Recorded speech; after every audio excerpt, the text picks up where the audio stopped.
Assalamualaikum. Waalaikumsalam. Om Rema kok nggak ke kantor? Ke kantor? Apa kamu nggak salah, Nis? Ini kan hari libur. Iya, libur kan anak sekolah. Memangnya hanya anak sekolah yang libur? Udah deh, sekarang Anis lihat kalender lagi ya. Iya deh, kayak gitu aja, Om Rema marah. Alis kan bercanda, Om. Sedang baca apa sih, Om? Kok serius amat? Dina. Om sampai lupa kalau ada Dina. Sorry ya, Din. Om-om kalian dari mana nih? Ya, jalan-jalan, keliling-liling kompleks. Oh ya, Om. Apa benar kata Anis Om itu pialang? Pialang itu kerjanya apa sih, Om? Dina, tumben-tumbennya kamu tanya soal itu. Bukannya di sekolah sudah kalian pelajari? Loh, Anis, Dina, udah pulang? Dari tadi, Bu. Tadi. Duh, repot-repot, Kak. Minum sendiri. Ya. Minum dulu ya. Anis mana? Kalian tahu tidak Bursa Efek Jakarta? Tahu kan? Nah, di situ tempat Om bekerja dan cari duit. Oh, di situ. Iya. Ini aja, Om. Daripada kami terus nanya, lebih baik Om ceritain semua yang berkaitan dengan pekerjaan Om itu. Iya, Om. Wah, kalau disuruh menceritakan panjang sekali. Sama saja Om mengajar. Kalian berani bayar honor Om? Ih, Om ini nggak tahu malu banget sih sama keponakan. Begitu saja minta bayaran. Iya deh, ya. Om akan terangkan. Begini, di Indonesia baru ada 2 pasar bursa, yaitu Bursa Efek Jakarta yang disingkat BEJ dan Bursa Efek Surabaya yang disingkat BES. Pengertian bursa efek sebenarnya sama dengan pasar-pasar lainnya, yaitu tempat bertemunya antara penjual dengan pembeli. Hanya bedanya kalau bursa efek yang diperdagangkan adalah efek-efek. Nah, efek itu sebenarnya sebuah istilah yang penggunaannya sangat luas. Semua yang termasuk surat berharga itu disebut efek.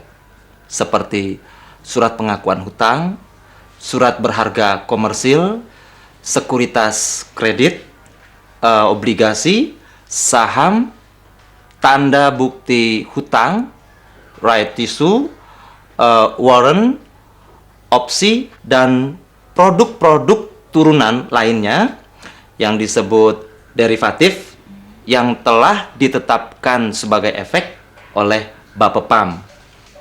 Ya,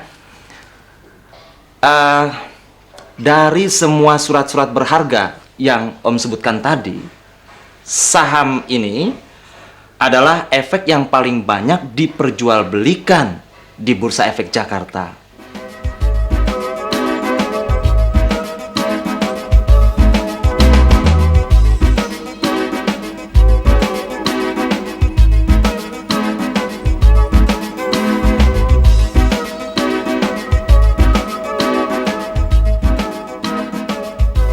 Saham itu adalah surat tanda penyertaan modal. Misalnya begini, Dina punya saham.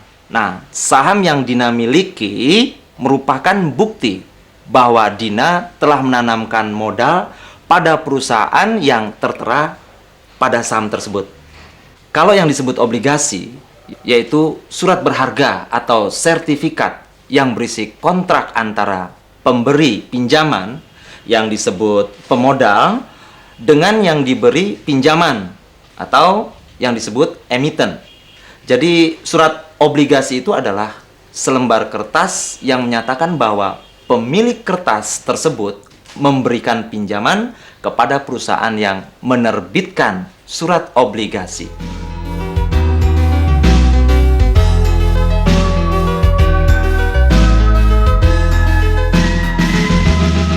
Om Raymond menyebutkan istilah emiten. Emiten itu apa sih, Om? Emiten itu adalah pihak atau perusahaan yang melakukan penawaran umum. Bagaimana? Masih ada yang ingin kalian tanyakan? Lalu, Bagaimana dengan prosesnya Om? Sehingga saham itu dapat diperjualbelikan di bursa efek.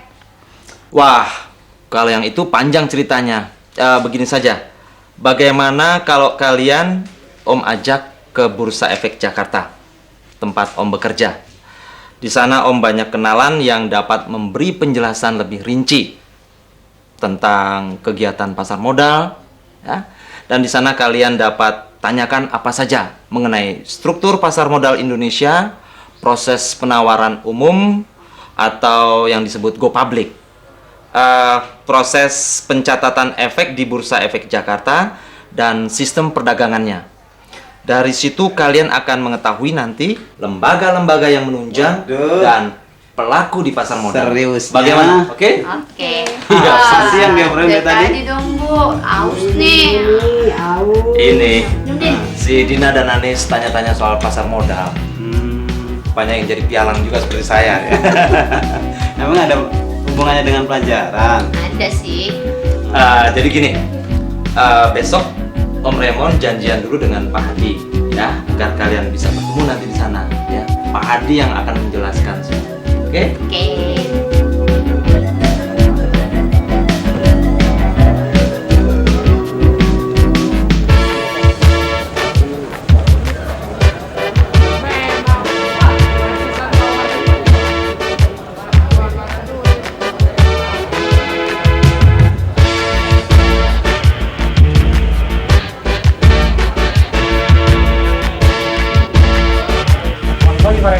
Selamat pagi Pak Hadi. Silakan duduk, Pak. Ya, maaf ini mengganggu Iya. Pak Hadi. Bisa saya bantu, Pak? Ya begini Pak Hadi, ini ponakan saya. Mereka minta dijelaskan mengenai masalah pasar modal. Mereka dari mana, Pak? Ini yang saya ceritakan kemarin Pak Hadi. Mereka keponakan saya, ini Anis dan ini Dina. Apa yang ingin diketahui, Dek? Begini Pak, kami ingin mengetahui bagaimana sebenarnya prosedur yang dilakukan dalam pasar modal itu. Pertama-tama perusahaan itu ya harus mendapatkan pernyataan efektif go public dari Bapepam. Untuk itu dia harus mengajukan pernyataan pendaftaran kepada Bapepam. Nah, setelah mendapatkan pernyataan efektif go public dari Bapepam, perusahaan tersebut mencatatkan sahamnya di Bursa Efek Jakarta. Nah, kemudian saham itu diperdagangkan di Bursa Efek Jakarta. Nah, di dalam melakukan transaksi perdagangan di Bursa Efek Jakarta ini harus menggunakan jasa seorang pialang. Karena yang boleh melakukan transaksi di Bursa Efek Jakarta hanya anggota bursa atau kita sebut dengan pialang, dan hanya saham-saham yang tercatat di Bursa Efek Jakarta. Nah, ini contoh bagaimana melakukan penawaran umum, skemanya, cara penawaran umum kepada masyarakat. Mereka harus mendapatkan pernyataan, dan setelah mendapatkan pernyataan efektif go public dari Bapepam, sahamnya dicatatkan di Bursa Efek Jakarta. Oh iya Pak, apa saja yang dapat diperdagangkan dalam bursa efek? Yang diperdagangkan dalam Bursa Efek Jakarta antara lain saham seperti ini, kemudian obligasi, terus kemudian ada right dan warrant. Jadi ada 4 macam efek yang diperdagangkan di Bursa Efek Jakarta. Bagaimana Pak cara jual beli saham? Nah, cara jual beli saham pertama-tama pembeli atau penjual itu datang ke kantor pialang. Di sana harus membuka namanya rekening. Setelah membuka rekening di kantor pialang, kemudian dia mengisi namanya surat perintah jual atau surat order beli atau order jual. Nah, kemudian dari kantor pialang akan menginstruksikan kepada wakilnya yang ada di lantai bursa untuk beli atau untuk jual. Setelah transaksi terjadi, maka kantor pialang akan memberitahukan kepada pembeli maupun kepada penjual bahwa transaksinya sudah terjadi. Apa saja Pak yang menjadi penunjang dalam proses go public sebuah perusahaan? Nah, perusahaan yang hendak go public, pertama dia harus merencanakan rencana go public. Kemudian dia harus mencari lembaga penunjang pasar modal dan profesi penunjang pasar modal. Lalu, lembaga apa saja Pak yang menjadi penunjang dalam proses go public sebuah perusahaan?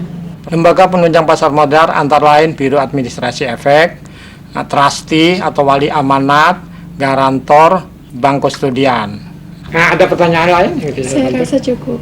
Baiklah, itu informasi yang kita bagikan tadi bisa dibawa pulang dan bisa dipelajari di rumah. Ya. Pak Hadi, sebaiknya mereka kita bawa ke kantor pialang aja agar lebih jelas lagi mengenai masalah ini. Itu lebih baik lagi. Mari. Makasih Pak.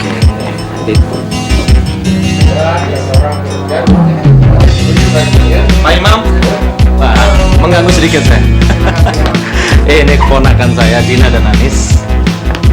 Ingin mengetahui proses jual beli saham.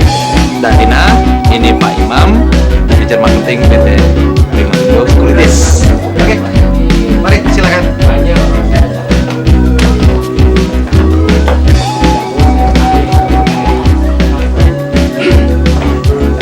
Oke, jadi kalau Anda mau investasi di saham, mula-mula Anda harus buka dulu rekening pembukaan sebagai calon nasabah. Inilah contoh formulirnya. Nanti Anda isi dan ditandatangani. Setelah Anda baca, Anda teliti, dan Anda menyetujuinya, maka selanjutnya adalah Anda melakukan deposito di sini. Berapa banyak depositonya? Sebesar 50% dari jumlah yang Anda mau beli. Katakan Anda mau beli 5 juta, hari pertama Anda store cukup 2,5 juta, nanti pada saat T+4 Anda tambahkan sisanya. Dan untuk saham yang Anda mau beli, Anda wajib mengisi formulir ini. Jadi apa yang Anda, siapa nama Anda, tanggal berapa, jumlah sahamnya berapa, harganya berapa. Ini sebagai bukti bahwa ini pesanan Anda yang otentik. Nah, selanjutnya setelah Anda dapat saham ini, kalau Anda mau tahan silakan, Anda mau jual juga silakan. Ini formulir jualnya. Kita berikan yang ini warna biru, ini warna merah, jadi agak berbeda. Kami di sini selain menjual saham yang sudah listing di bursa, juga menjual saham perdana yang baru pertama kali ditawarkan kepada publik. Berbeda sedikit dari saham biasa, saham perdana ini Anda nggak boleh tawar-menawar. Harganya sudah ditentukan. Jika Anda tertarik, Anda harus isi formulirnya. Berbeda formulirnya. Formulir seperti ini. Dengan mengisi formulir ini, bukan berarti jaminan Anda mendapat sahamnya. Baru pemesanan. Bisa dapat, bisa tidak. Andai kata Anda pesan 5 lot, tidak harus dapat 5. Bisa dapat 2, bisa dapat 3, atau bahkan tidak dapat sama sekali. Ya. Seandainya nanti ini Anda dapat sahamnya. Biasanya saham itu berbentuk seperti ini. Lihat Pak Paryo, sebentar Pak Paryo. Inilah contoh sahamnya. Ini saham yang masih baru sekali. Nah, bentuk sahamnya ini. Di sini ditentukan. Di sini ada siapa nama pemesannya, alamatnya, jumlahnya. Jadi saham ini menguatkan bahwa siapa yang tertera namanya di sini adalah pemilik dari perusahaan tersebut, mewakili saham yang ada. Nah, nanti di balik sini kalau Anda jual, Anda harus tanda tangan di sini. Karena ini perdana. Seperti itu. Biasanya saham perdana ini didapatkan 1 minggu atau 2 minggu setelah pemesanan. Kalau Anda memang gagal mendapatkan, Anda akan di-refund. Ada jadwalnya masing-masing. Dari sini Anda lihat, kalau Anda dapat, kapan dapat pemesanannya, kapan uang pengembalian, kapan sahamnya Anda dapat, dan kapan saham ini diperdagangkan pertama kali di Bursa Efek Jakarta. Ya. Sekali saham ini masuk di dalam Bursa Efek, sudah bukan lagi namanya saham IPO, sudah menjadi secondary market. Nah, setelah itu Anda bebas menawar lebih tinggi, menjual lebih tinggi atau lebih rendah, silahkan. Tapi selama IPO tidak ada tawar-menawar. Sudah masuk di sana, di sesi kedua, di secondary market, silahkan. Berapa, tawar berapa, cuma perbedaannya bisa dapat, bisa tidak, tergantung harganya. Persis kira-kira seperti proses lelang ya. Seperti itulah kira-kira. Jadi yang paling utama sekarang kalau Anda mau beli saham adalah Anda harus tahu apa yang Anda beli, industrinya industri apa, apakah masih ada prospek untuk tahun depan, dan sebagainya. Karena saham ini yang Anda beli adalah bukan perusahaan itu sebenarnya, tapi yang Anda beli adalah harapan, ekspektasi dari perusahaan yang bersangkutan. Kalau Anda pikir itu baik, belilah. Ya, saya pikir cukup Pak Imam. Ya, Dina, Anis, udah paham kan Oke, terima kasih. Terima kasih kembali. Nanti kalau udah pandai, sudah pandai, silahkan datang jadi investor. Terima kasih. Mari Pak Imam. Mari.